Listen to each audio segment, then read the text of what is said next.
Welcome! My name is Dr. Ashley Skylar, and I'm a faculty member in the Department of Special Education here at Cal State University Northridge.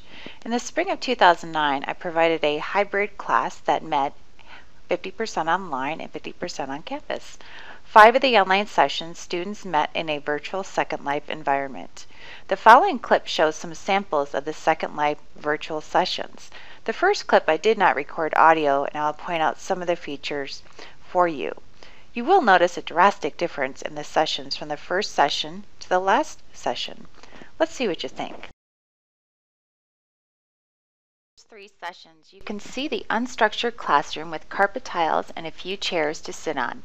Most students are sitting on the floor and some are standing, and in the class there are a few chairs scattered around the room with students sitting in them. Also, you can see the students' names floating above their head or avatar. This is the student's Second Life name. Although this is good to know, it tends to get very distracting very quickly with 35 names floating in the air. Let me point out some of the Second Life features that you can do as an instructor. At the front of the class, you will see a PowerPoint slide. This is a presentation tool that I loaded in Second Life. On the left and right, you will see arrows which are used to go forward or back in your slides. You can also direct students to go to Internet resources.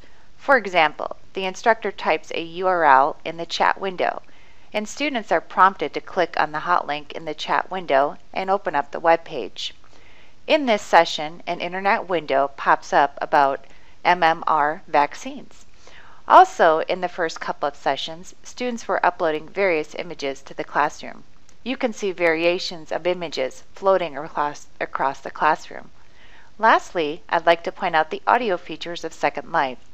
In my sessions, most students communicated via the chat window. However, I did have a few students who did have microphones. You can see above my head some green bars. This lets you know who is talking. Next, let's take a look at what a more structured Second Life session looks like in Session 5. Hopefully, you can see significant differences in the two settings.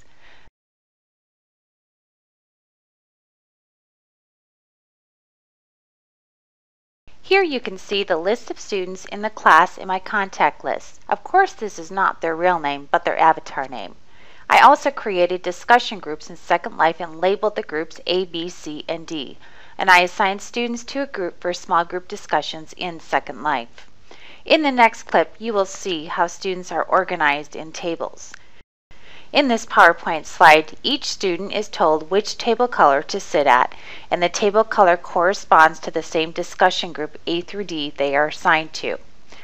In this clip in Session 5, you can see the 4 table groups arranged by color. In this classroom arrangement, students are sitting with the same students who are in their assigned Second Life discussion group. See, in this clip, I'm sitting with the black table having a discussion.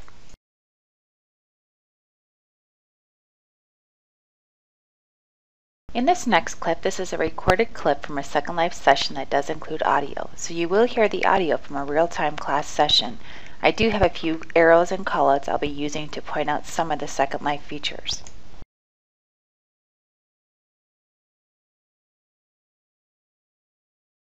Remember, we're only communicating in the CSUN chat, not the local chat. So everyone's only communicating in the CSUN chat when we want to have whole group discussions.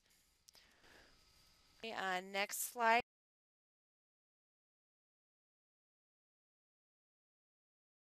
Sleep patterns, dizziness or lightheadedness, nausea and vomiting, blurred vision, increased sensitivity to noise, lights or distractions, loss of the senses such as smell or taste.